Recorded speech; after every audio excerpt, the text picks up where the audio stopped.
Good morning. शुभ सकाळ मित्रांनो. डी-एस अकॅडमीमध्ये आपलं स्वागत आहे.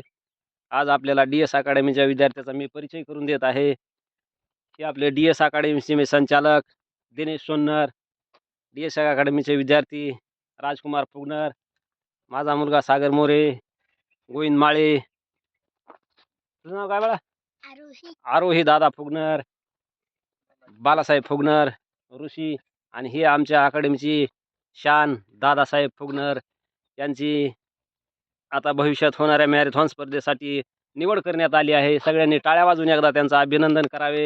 डी-एस अकॅडमीतर्फे दादाचं स्वागत होत आहे. इथे दादा विद्यार्थ्यांना सांगतात की निर्व्यसनी राहा, निरोगी राहा, व्यायाम काढा, व्यसन करू नका, असे दादा अकॅडमीमध्ये येऊन सांगतात. हा संदेश मी गावातील महाराष्ट्रातील सगळं विद्यार्थी बांधवांना पोहोचित आहे की दादा सांगत आहेत की निर्व्यसनी राहा, निरोगी राहा आणि व्यायाम काढा. धन्यवाद दादा, तुमचा संदेश मी विद्यार्थ्यांपर्यंत पोहोचितो. खूप खूप धन्यवाद.